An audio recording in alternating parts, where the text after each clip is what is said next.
Oremos a Dios, nuestro Padre, que conoce aquello que hay en nuestro corazón, que sabe qué es lo que necesitamos, cuál es el alimento de vida que nos hace falta para que nos dé a su Hijo Jesucristo, entregado a la muerte, crucificado, pero también resucitado. Es el glorioso, el vencedor de la muerte, para comprender mejor lo que el Espíritu Santo suscitó en el autor del Evangelio de Lucas para conocer el mensaje de Jesús, lo que Él quiere comunicarnos en el texto bíblico que la Iglesia nos ofrece para la meditación, para la contemplación y para luego la acción en nuestras vidas. Que sea este Espíritu Santo el que guíe, el que conduzca este momento, el que haga de la celebración dominical del cuerpo y la sangre de Cristo una experiencia de comunión, una experiencia de justicia, de fraternidad, de vida y de luz. Tenemos precisamente el texto del Evangelio de Lucas, capítulo 9, versículo 11 al 17. Vamos a anotarlo.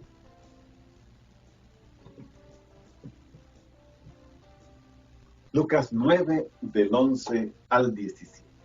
Vamos a escuchar este texto y luego reflexionaremos sobre él para presentarnos mejor el día de la celebración dominical. La muchedumbre siguió a Jesús. Él los recibió, les habló del reino de Dios y sanó a los que tenían necesidad de ser curados. Cuando ya se hacía tarde, se acercaron los 12 y le dijeron: despide a la gente para que vayan a descansar y a buscar comida en las aldeas y caseríos cercanos, porque aquí estamos en un lugar solitario. Pero Jesús les dijo: ustedes tienen que darles de comer.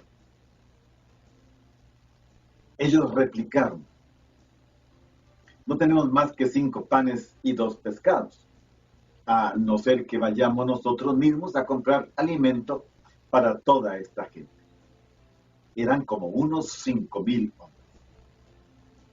Jesús entonces les dijo a sus discípulos que se sienten en grupos de unas 50 personas. Ellos obedecieron y los hicieron sentar a todos. Jesús tomó los 5 panes y los 2 peces, levantó la vista al cielo y pronunció sobre ellos la oración de acción de gracias. Partió los panes y los fue dando a los discípulos para que los repartieran a la gente. Comieron hasta quedar todos saciados. Se recogieron 12 canastos con los trozos que sobraron. Este texto que conocemos como la multiplicación de los panes. Y como hacemos cada vez que nos encontramos, esta vez quiero hacer una frase un poco más larga, como que resuma lo que Jesús nos dice y nos ponga en movimiento, nos ponga en camino, nos ponga en misión, en estado de misión. Podría decirlo así: Jesús alimenta a su iglesia para que viva y los demás tengan justicia, pan y vida, para que por nuestras manos generosas los muchos no pasen hambre ni necesidad y vivan con dignidad. Y es que el texto está desde esta perspectiva centrado en este elemento de las manos. ¿Sí? Es curioso, el pan siempre pasa por las manos. Hay comidas que uno no toca y no es necesario tocar. El pan es casi obligatorio tocarlo para partirlo, para colocarlo en una bandeja, para tomarlo y comerlo. Normalmente no vemos a nadie cogiendo el pan con un tenedor para llevarlo a la boca. El pan pasa por las manos. Y esta celebración del cuerpo y la sangre de Cristo pasa por las manos. Y no debe quedarse en las manos. Debe continuar con lo que siempre me gusta llamar la liturgia de las manos. La mano tiene que continuar oliendo a pan. Tiene que continuar dando pan. Además, tengo que convertirme yo mismo en pan que se dona en manos abiertas. Sobre eso vamos a reflexionar y desde esa perspectiva les invito a que nos fijemos en el texto de este domingo del Corpus Christi. Pero ubiquémonos primero. El texto tomado de Lucas 9, 11, 17 se encuentra dentro de este contexto de un capítulo largo, el capítulo 9 de Lucas. Fijémonos en una parte de este capítulo. Jesús intensifica su misión por los pueblos de Galilea y manda a los discípulos para que le ayuden. Son los primeros 6 versículos del capítulo 9. La noticia de todo esto llegó también a Herodes, que nos recuerda es aquel que mandó matar a Juan Bautista. Versículos del 7 al 9 de este capítulo 9. Una vez que los discípulos regresan de la misión, Jesús los invita a ir a un lugar solitario, en parte para descansar. Justo allí entra el texto de hoy, Lucas 9, 11, 17. La gente se dio cuenta que Jesús y sus discípulos se fueron para otro lugar y los alcanzaron, llegaron hasta donde estaba Jesús. Luego del versículo 17, siempre mirando el contexto del capítulo 9, Jesús pregunta, ¿quién dice la gente que soy yo? Un texto que se va del versículo 18 hasta el 21. Y por primera vez, Jesús va a hablar de su pasión, muerte y resurrección, de las consecuencias que esto tiene para la vida de los discípulos. Versículo 22 al 28. Luego Lucas nos va a narrar la escena de la transfiguración en la que Jesús, con Moisés y Elías, hablan de su pasión, del aturdimiento y la incomprensión por parte de los discípulos también. Versículos 44 al 50. Luego, en versículo 51 nos dirá Lucas que Jesús tomó la firme decisión de ir a Jerusalén, donde se encontrará con la muerte. Desde el contexto está lleno de vida. Discípulos que van, discípulos que vienen, la confusión de Herodes, la multiplicación del pan, estas multitudes que se acercan a Jesús. Jesús se interesa por saber quién es Él. Jesús que se transfigura y adelanta el misterio que le espera, y Jesús que toma la decisión de ir a Jerusalén. Ya que entonces esta fiesta del cuerpo y la sangre de Cristo no puede ni debe centrarse exclusivamente en la contemplación del misterio de la presencia de Jesús en el pan y el vino. Sería muy reductivo dejar esta celebración allí. No, esta celebración tiene que ir más allá. Ya tiene que generar en nosotros, los que participamos en ella, un movimiento de vida. Primero, porque nos da vida a cada uno de los participantes. Vida por la liturgia de la palabra, vida por la liturgia eucarística. Pero también tiene que comunicar una vida más allá de la acción litúrgica en el templo. Tiene que reforzar convivencia clara y visible, la fraternidad, la solidaridad. Tiene que lanzarnos hacia afuera, interpelados por el hambre y la miseria de la gran cantidad de personas que no son solo personas, no son solo ciudadanos, son hermanos de la comunidad cristiana que por muchos motivos la están pasando muy mal, a causa del egoísmo de unos pocos, de unos cuantos o de unos muchos, dependiendo del lugar en que nos encontremos.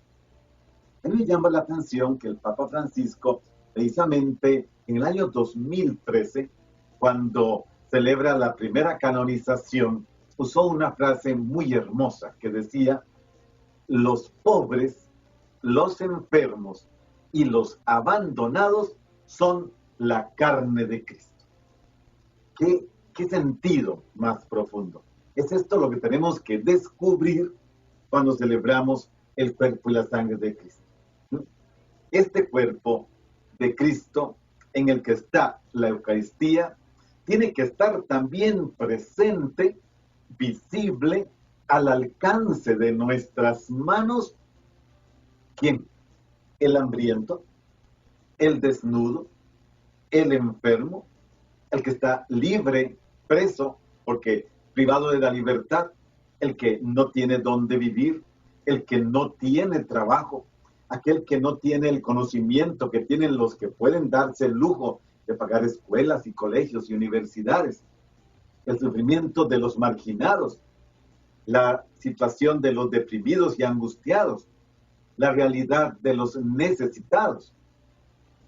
Entonces el Papa Francisco insistía mucho en tocar la carne de Cristo y explicaba que esta carne de Cristo, que hay que tocar, y tocar otra vez tiene que ver con las manos, son los pobres, los abandonados, los enfermos, los marginados. Ellos son, y otros grupos más, desde luego, son la carne de Cristo.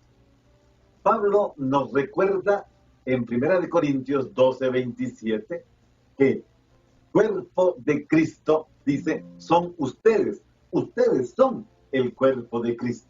Y cada uno en particular es miembro de este cuerpo. Cuerpo de Cristo es también entonces el pan que compartimos en la mesa de la Eucaristía.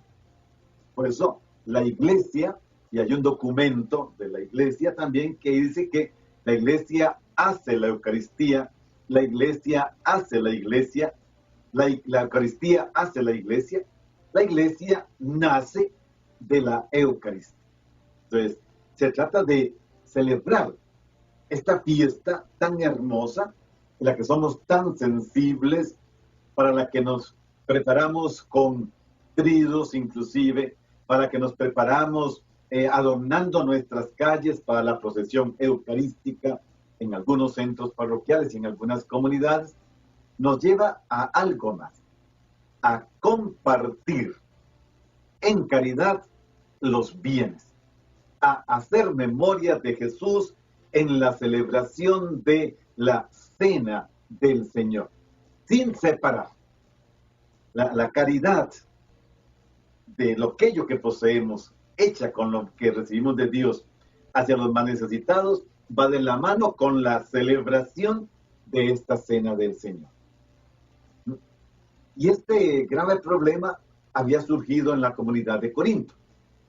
Mientras unos pasaban hambre, otros venían a la celebración, comían la propia cena, bebían su propio vino, terminaban emborrachándose, y Pablo tiene que decir, en esto no los apruebo, en esto no los puedo alabar, eso no es comer la cena del Señor. ¿Cómo va a ser comer la cena del Señor que ustedes se coman todo lo que traen y terminen borrachos, mientras que los pobres que están trabajando, cuando llegan, ya no hay nada? Qué importante que es esto. Por eso recordemos, Jesús alimenta a su iglesia para que viva y los demás tengan justicia, pan y vida. Para que por nuestras manos generosas, los muchos que padecen enfermedad no pasen enfermedad ni necesidad y vivan con dignidad. Este es el sentido. Les comparto dos anécdotas muy bonitas que son importantes para entender esta relación entre el pan partido y el pan compartido. Se dice que aquel gran sabio cristiano, Blas Pascal, que nació en 1963 y muere en 1662, en los últimos días de su vida pidió con insistencia recibir la comunión, cuerpo de Cristo. Pero sus amigos dilataban aquel momento diciéndole que no estaba tan enfermo, no estaba tan mal. O sea, casi como si fuera el viático final. Y entonces él, viendo que no lograba recibir el cuerpo de Cristo, le pidió a su hermana, ya que no podía comulgar, que trajera a la cama vecina a un enfermo pobre a quien se cuidara con todas las atenciones que él recibiera. Vean qué cosa tan bonita. O sea, dado que quiero recibir el cuerpo de Cristo, pero mis amigos retrasan este momento, la hermana ha de traer a un pobre, colocarlo en la cama junto a él y tratarlo con todos los detalles con que lo trataba a él.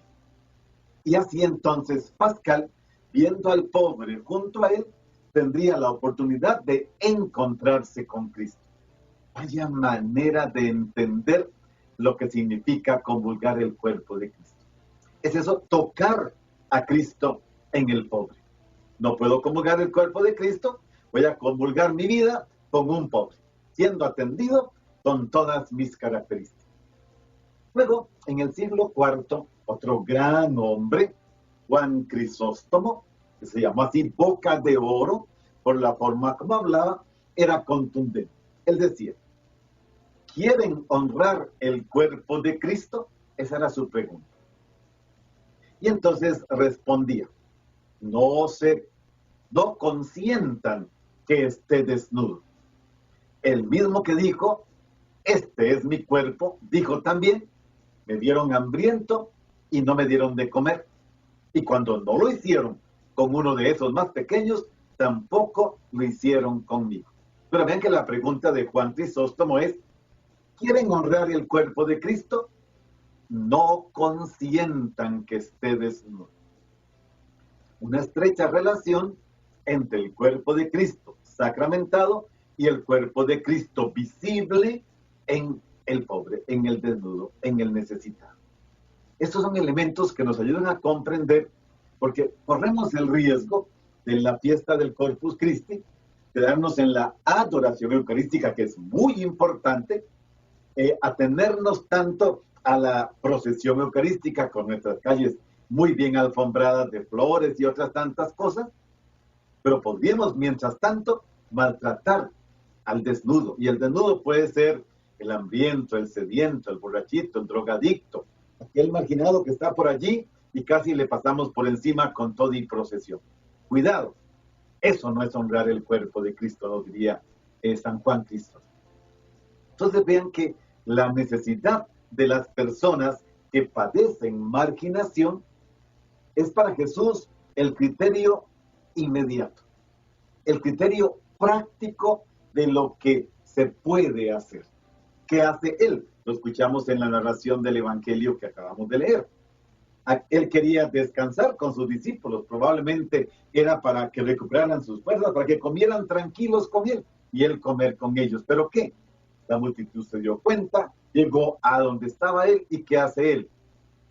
Él no dice, hoy estamos de retiro, hoy estamos de día de reflexión, hoy estamos de camping. No, hoy es picnic tampoco, no. ¿Qué hizo él? Acogió a la gente. Y mientras los acogía, les hablaba del reino de Dios. Y como sucede en Lucas, mientras Jesús habla, Jesús realiza una simultánea acción. Iba curando a los que tenían necesidad de ser curados. Es el estilo de Jesús. Él habla y cura. Ambas situaciones, porque la palabra proclamada va también produciendo en quien la escucha esta experiencia de sanación. Y se convierte entonces en un signo del reino, que es reino de vida, reino de justicia, reino de libertad, reino de sanación. Es decir, el hambre, la necesidad de tanta gente tiene que inquietar seriamente la conciencia de los que nos consideramos cristianos. Y esto incluye a todos los hombres y mujeres de buena voluntad que peregrinamos como seguidores de Cristo en esta tierra. Y Jesús quiere motivar a sus discípulos. Él quiere que ellos compartan. Claro, como lo voy a decir después, Jesús no los despidió. los acogió. Pero los discípulos sí, fácilmente despide a la multitud. Qué cambio de vocabulario tan rotundo, tan fuerte, entre acoger, Papa Francisco diría acoger, acompañar, sanar. La actitud de los discípulos es despide. Quizás Jesús quiere que sus discípulos aprendan, y es necesario esto, aprendan a compartir lo poco que tenían con aquella multitud, porque de hecho sí tenían, no es que no tenían nada, pero para ellos les suena aquello irrisorio, 5 panes y 2 peces. Pero Jesús estaba seguro que con 5 panes y 2 peces, aunque no era suficiente, como piensan los discípulos, para alimentar a tantos, cuando estos panes se ponen en las manos de Jesús, pasan de las manos de su poseedor a las manos de Jesús, se produce esta maravilla del pan que alcanza para todos, del pan que produce que todos coman y queden saciados, del pan que sobra 12 canastos para todo el pueblo. Cuando ponemos en las manos de Jesús lo poco que tenemos, Él se encarga de hacer el resto. Y nos damos cuenta de que aquel poco alcanza, sacia y sobra en abundancia. Al celebrar nosotros esta fiesta del Corpus Christi, debemos escuchar de nuevo esta frase que el liturgo ha colocado en el prescripto. Comieron todos hasta quedar saciados. Lucas nos dice verdaderamente de qué se trata cuando hablamos de la práctica cristiana de una comunidad que participa en la mesa de la palabra y de la Eucaristía, de una mesa en la cual se alimenta del pan partido. Entendamos, la Eucaristía no es solamente silencio, recogimiento, intimidad. Es eso, pero no solo eso. La Eucaristía tiene que ser una fiesta, una celebración, es liturgia, es canto, pero también la Eucaristía tiene que ser toma consciente de la necesidad que tienen los hermanos. Tiene que provocar en nosotros responder responsablemente a la fraternidad. Responder responsablemente a que nadie pase hambre, a que este cuerpo desnudo no esté allí desnudo. Entonces vean que, repitamos nuevamente, Jesús alimenta a su iglesia para que viva y los demás tengan justicia, pan y vida, para que por nuestras manos generosas los muchos no pasen enfermedad ni necesidad y vivan con dignidad.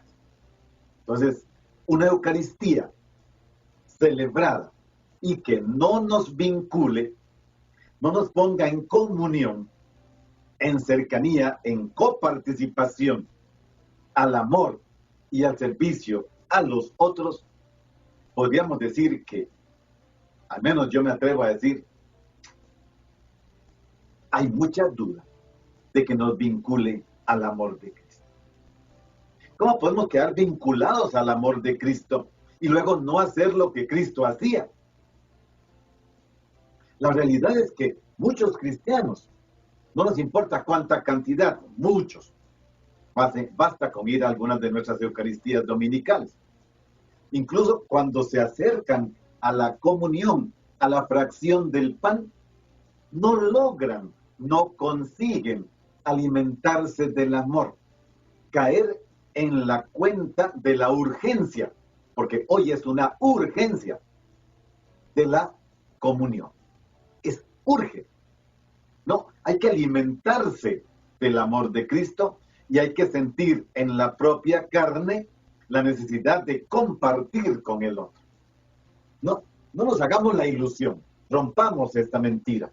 No nos hagamos la ilusión de que podemos salvarnos deshaciéndonos, despidiendo, dispensando a la muchedumbre. Los apóstoles lo intentaron y Jesús no se los permitió. Hoy lo hacemos y Jesús se queda callado. ¿Qué puede hacer Él? Y no, hace mucho. Él nos hace tomar conciencia. Nosotros no podemos concebir un tipo de salvación a veces tan individualista, ¿no? La ilusión de salvarnos deshaciéndonos de la multitud. Una salvación casi solitaria, individual, secreta. Una salvación casi clandestina, porque luego del templo salimos y somos incapaces de mostrar a otros lo que hemos celebrado, lo que hemos vivido, lo que hemos compartido, la urgencia de la liturgia de las manos.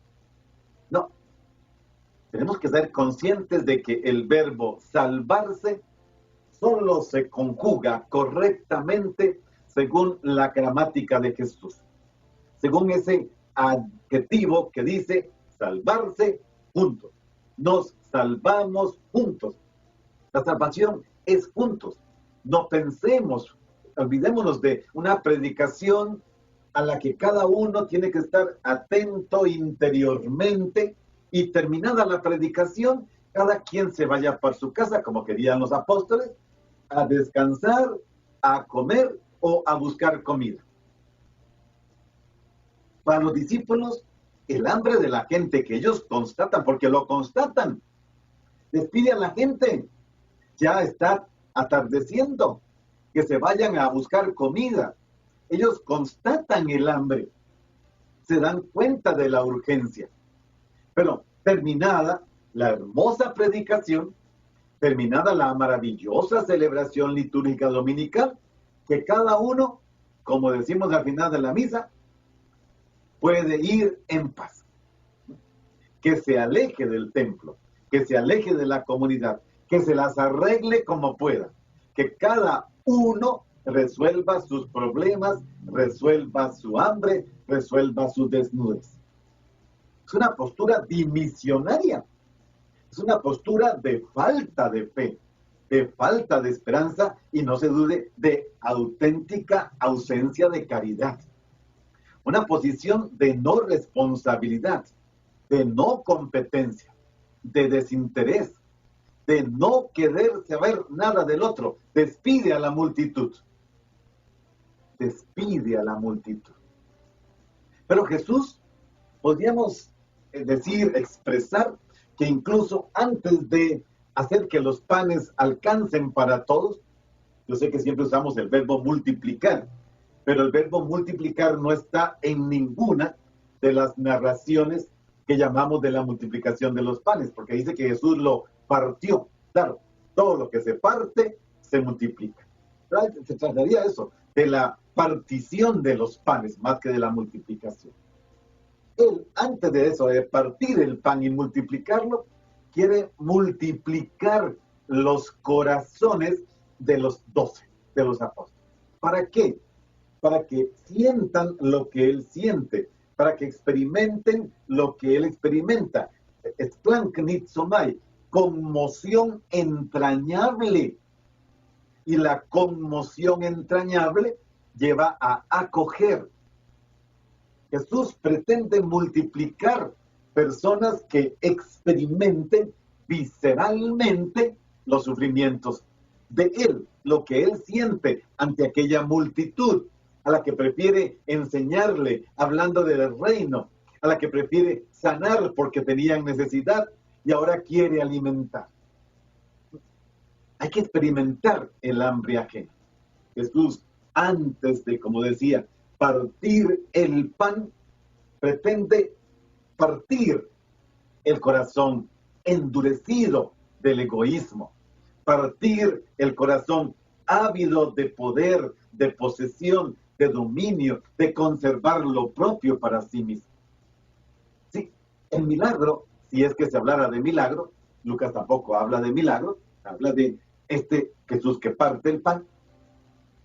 El milagro más grande es para nosotros los cristianos hoy sentirnos implicados en las necesidades del otro.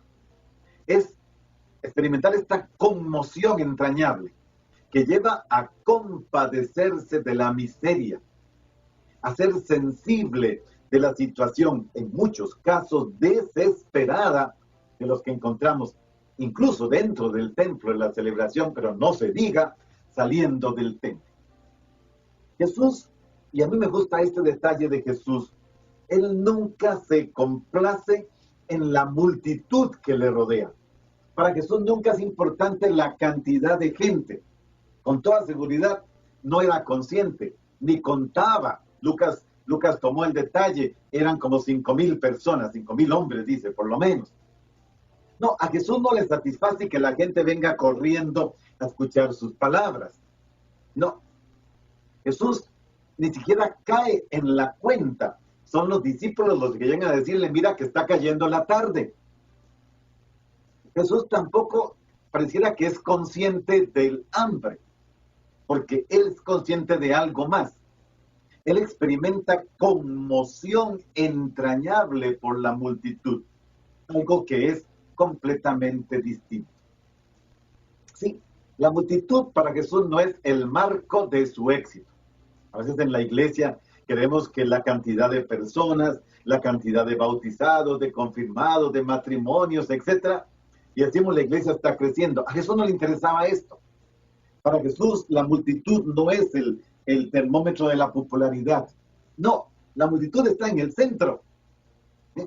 Jesús no se limita a hablarle a una multitud de gente. Él se hace cargo de ella, le habla, la sana, la alimenta. Él asume la responsabilidad de todos, carga con el peso de todos. O tal vez podríamos decir, carga, y esto hoy sería muy válido, carga con el vacío, si no de todos, al menos de muchos. De cada uno. A Jesús le interesa cada uno. Y ante la sugerencia maravillosa de los discípulos, porque los discípulos de Jesús tienen siempre sugerencias maravillosas, despide a la multitud. Las expresiones dimisionarias de los discípulos ayer, hoy y siempre. Ante estas, Jesús los deja aturdidos, confundidos. Hay que imaginarse el rostro de los que fueron donde Jesús. Posiblemente Pedro, Santiago y Juan quedan siempre los más listos para intervenir, aunque Lucas no nos narra quiénes fueron. Jesús les dice, denles ustedes de comer. Y habrán quedado con la boca abierta, los ojos bien grandes. ¿Qué? ¿Cómo? Sí, denles ustedes de comer. Denles. Ya él mismo de por sí se había convertido en pan, hablándoles del reino de Dios, animándolos, entusiasmándolos. Hay algo más grande que esta miseria que la sociedad y la religión del momento les está haciendo vivir. Es el reino de Dios. Habían ido sanándose, experimentaron sanación en sus vidas.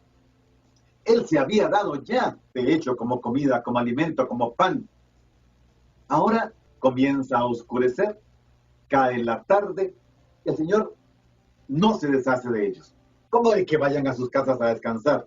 ¿Cómo de que se alimenten cada uno por su cuenta? No, se hace cargo de ellos, se queda con ellos, está con ellos.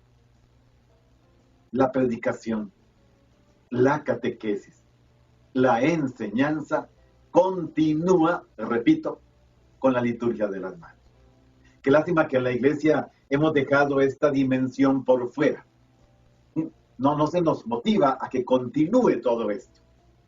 La única manera para no dejarse sorprender por el día que está decayendo, por la oscuridad que se está en torno a nosotros, es que la palabra acontezca como aconteció a los discípulos de Maús siempre en el Evangelio de Lucas, capítulo 24.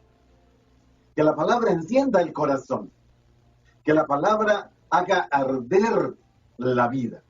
Entonces se comparte la mesa, entonces se comparte el pan. Da la impresión de que los discípulos estaban atentos, no escuchando la enseñanza de Jesús, no captando cómo muchos se iban sanando. Estaban ocupados en otra cosa, contando gente posiblemente, mirando la multitud. ¿Qué hacemos? ¿Cómo hacemos? No hay plata, no hay lugar para comprar pan para tanta gente. Ellos no captaron la enseñanza de Jesús. Pero el relato de los panes pretende dar una lección a los discípulos, porque ellos creen que, dado que no hay suficiente para todos, el problema del hambre se resuelve mandando a la muchedumbre a que cada uno compre su propio pan. Y así lo hacemos también en la Iglesia Católica. No andemos con muchos rodeos, es así. ¿Sí? Lo mandamos. Ve a ver qué hace y el lunes vaya a la oficina de pastoral social y ahí posiblemente le van a ayudar. No. Continúa la liturgia. Sigue tú con tu liturgia de las manos. ¿Por qué? Porque el verbo comprar tiene un problema. Vean que Jesús no usa nunca el verbo comprar en ese sentido. Comprar es algo que tiene que ver con las leyes de la economía nacional, personal, mundial. Jesús no quiere que dependan de la economía. Nosotros sí, Jesús no. Jesús a la economía contrapone otro verbo, no es comprar, es dar. Denles ustedes de comer. Es decir, no, bueno, ven a ver cuánto recogen entre todos, pregúntale a Judas a ver cuánto tiene y con eso se compra y al menos con algunos salimos. No, no es comprar, es dar. Es dar, un dar generoso, un dar gratuito. Denles ustedes de comer. Una vez que Jesús les dice esto, le informa, bueno, hay solo 5 panes y 2 peces. Bueno, esto es lo que se tiene, esto es lo que hay. Ahora vamos a desvincularlo de las manos que lo poseen, porque también el pan hay que desvincularlo, hay que arrancarlo, porque alguien puede tener 5 panes y 2 peces, pero ¿está en condición de darlos? Eso lo arranca, lo desvincula del poseedor para ponerlo generosamente al servicio de una multitud hambrienta. Miren todo lo que pasa cuando el ser humano se libera del egoísmo humano. Y entonces lo poco o nada alcanza para todos y sobra en multitud. ¿Se imaginan el rostro de los discípulos? Porque Lucas en su narración dice que no es Jesús el que lo reparte. Jesús lo toma, levanta los ojos, hace la bendición, lo reparte a los discípulos para que estos a su vez lo repartan a la gente que habían reunido en grupos de alrededor de 50. ¿Se imaginan la cara de los discípulos? Estamos repartiendo y repartiendo y repartiendo, no se acaba, y cuando Jesús da la orden de recoger 12 canastos. ¿Se imagina la cara, el rostro de los discípulos? Y nosotros aquí diciendo que despidamos a la gente. No. Este texto nos recuerda que cada cristiano es responsable. Cada cristiano es responsable personal del hambre de la otra persona. Y el hambre a veces es de pan, no siempre es de pan. Hoy nuestra sociedad, una buena parte de nuestra sociedad no tiene hambre de pan, no, pero sí tiene hambre de ternura, de amor, de amistad, de fraternidad, de solidaridad, hambre de ser acogida, escuchada, comprendida, acompañada, hambre de que se le haga justicia y tantas otras más. Por eso decíamos que Jesús alimenta a su iglesia para que viva y los demás tengan justicia, pan y vida. Para que por nuestras manos generosas los muchos no pasen enfermedad ni necesidad y vivan con dignidad. O sea que son varias cosas que están en esa frase que quise hoy resumir. Justicia, dignidad, que vivan verdaderamente como hijos, hijas de Dios. Entonces, en ese sentido, la Eucaristía, recordemos que el Corpus Christi se celebra todos los días. Esta es una celebración especial que de hecho correspondería al Jueves Santo, ¿Se imaginan el Jueves Santo, que ya de por sí está recargado con la procesión del Corpus Christi? La iglesia la corre para el jueves después del domingo de la Trinidad. Pero para que todo el mundo participe, la corremos hasta el domingo y así todos podemos participar. Pero el Corpus Christi es cada Eucaristía. Si usted va a la Eucaristía todos los días es Corpus Christi. Si va a la dominical, ese día es Corpus Christi. Esta vez tenemos una característica de la adoración y de la procesión eucarística. Entonces, cada Eucaristía, cada Corpus Christi, nos recuerda que como cristianos tenemos que ver con todo lo que afecta a cada uno en particular y a todos en general. ¿Sí? Entendamos esto. Para el cristiano no debería sonar jamás la hora de despedir. No, es la hora de dar, es la hora de acoger, es la hora de compartir. Siempre es la hora de acoger. Siempre es la hora de prestar atención. Es la hora de dejarse implicar. Es la hora de ponerse a disposición. ¿Qué puedo hacer por ti? ¿Qué puedo hacer por ti? También hoy Jesús sigue intentando en cada Eucaristía y en las miles y miles de Eucaristías que hay cada día, Él quiere realizar esta obra maravillosa, multiplicar más que los panes personas responsables, personas interesadas en vincularse con las adversidades de los hermanos, con sus desgracias y esperanzas, con sus alegrías e ilusiones, con sus desalientos y con todas sus logros. También hoy Jesús quiere lograr romper los corazones endurecidos, convirtiéndolos en corazones sensibles, en experiencia de conmoción entrañable, haciéndonos compasivos los unos para con los otros. Jesús nos sigue diciendo a todos y a cada uno en particular: tú da de comer, tú dales de comer. Es más, podríamos decirlo de una forma más hermosa: tú mismo date. Ofrécete a ti mismo, dónate a ti mismo. Sé pan para los demás, sé vino de alegría para los demás, sé ofrenda para los demás. Pon tus manos al servicio de los demás. Es maravilloso. Esta fiesta de Corpus Christi tiene tantas formas de acercarnos, pero por cualquiera que nos acerquemos, nos compromete. Denles ustedes de comer, cómo tiene que golpear nuestra conciencia. Y no para sentirnos pecadores, no, para sentirnos responsables, corresponsables, testigos. Él nos hace comprender que a veces basta por comenzar por la comprensión, por la compasión, por la acogida. A mí me gusta poner un ejemplo que me tocó vivir en un cruce de semáforos aquí en San José, un cruce de semáforos de mucho tránsito, pero que hay vía, o había vía, ahora ya no, había vía para todas las direcciones, con semáforos, imagínense, un cruce que tenía vía para todas. Hay que esperar montones para que le toque el turno a uno de que ya llegó, puedo virar a donde yo quería. Iba yo a virar hacia la izquierda en este cruce que era mucho rato que había que esperar.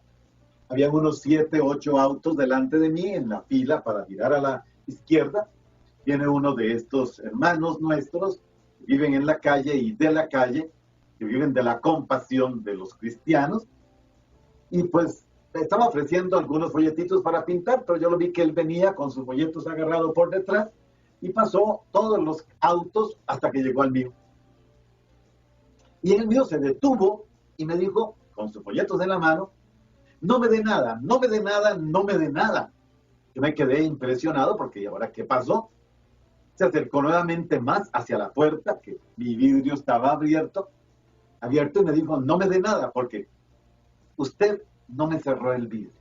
Usted me dio más que todos ellos, todos me cerraron el vidrio. No me dé nada, lo que usted me ha dado me basta. ¿Sí?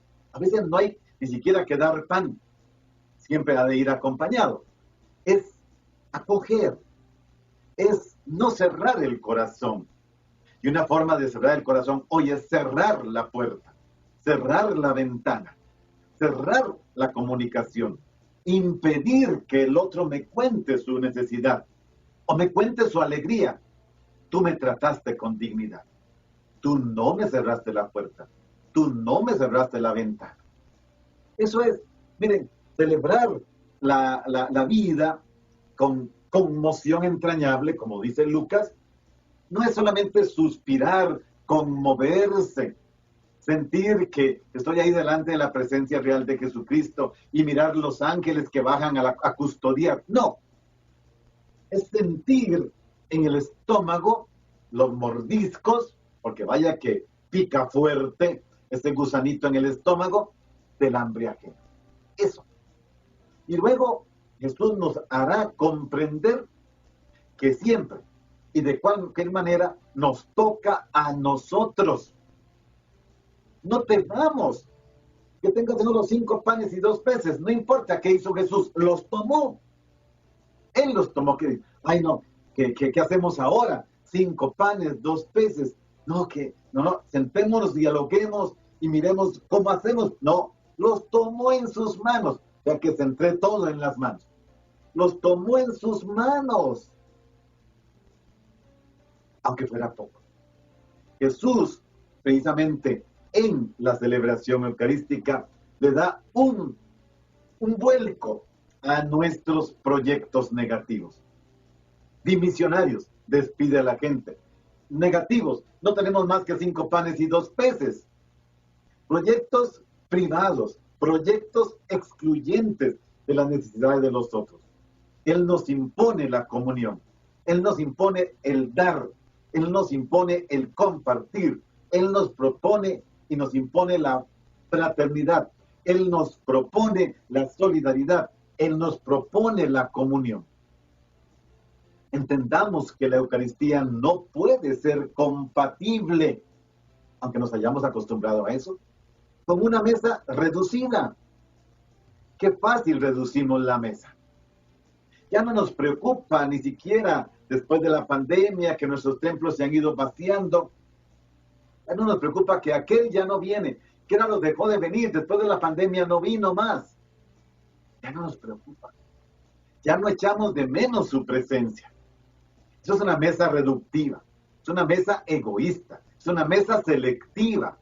No, la mesa tiene que ser, y a mí me gusta la imagen de los banquetes de Jesús en los evangelios. Me encantan. La mesa no tiene fin, la mesa no tiene espacios selectos, la mesa no hay espacio en ella para los excluidos, pero no hay espacio para la exclusión. Tiene unas dimensiones. Hoy la mesa eucarística debería tener las dimensiones del hambre, las dimensiones de los miles de marginados, las dimensiones de aquellos que no tienen el pan cotidiano, las dimensiones de los que no logran la justicia, las dimensiones de aquellos que no encuentran el sentido a la vida, es decir, la dimensión del prójimo, todo prójimo, cada prójimo, cualquier prójimo. Miren, la celebración de la Eucaristía no tiene por qué separarnos, alejarnos. No, es para celebrar juntos, es para comulgar juntos, es para participar juntos, es para compartir juntos, es para ser solidarios unos con otros. Yo no puedo recibir el cuerpo de Cristo y despedir a los intrusos. Yo no puedo comulgar con Dios, comulgar el cuerpo de Cristo y tomar distancia de los miles de marginados de nuestra sociedad y de la fe.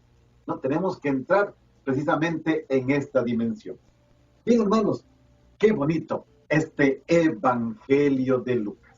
Qué bonito. El Evangelio de la desproporción. Yo quisiera invitarles a que la celebración de este domingo sea eso, desproporción. Recordemos, Jesús alimenta a su iglesia para que viva y los demás tengan justicia, pan y vida, para que por nuestras manos generosas los muchos no pasen enfermedad ni necesidad y vivan con dignidad. Esa es nuestra tarea. Pidamos al Padre que nos entrega a su Hijo, donación total, a Jesús, el que se dona, el que se hace comida, el que se hace cuerpo y sangre, al Espíritu Santo que vivifica, que fecunda, que hace de la comunidad de la iglesia una comunidad viva que acoge, que no separa, que no es dimisionaria, que nos dé a nosotros esta capacidad de ser manos abiertas, de realizar la liturgia de las manos. ¿Con quién? Con todo prójimo, no importa quién sea. Vamos a pedir a este Dios bueno, a este Dios tierno y compasivo, a este Dios de la conmoción entrañable, que nos haga vivir un domingo de Corpus Christi como nunca lo habíamos visto antes. Y ojalá, les voy a hacer un deseo, que terminando la celebración y la procesión eucarística, si hubo en su parroquia, se encuentren con los rostros hambrientos de Cristo y no asuma esta posición dimisionaria de los 12, sino que se convierta en donación, en pan que se entrega, que se da, que se comparte. Entonces, tu domingo de Corpus Christi será como nunca antes había sido. A todos nos bendiga el Padre, el Hijo, el Espíritu Santo. Amén.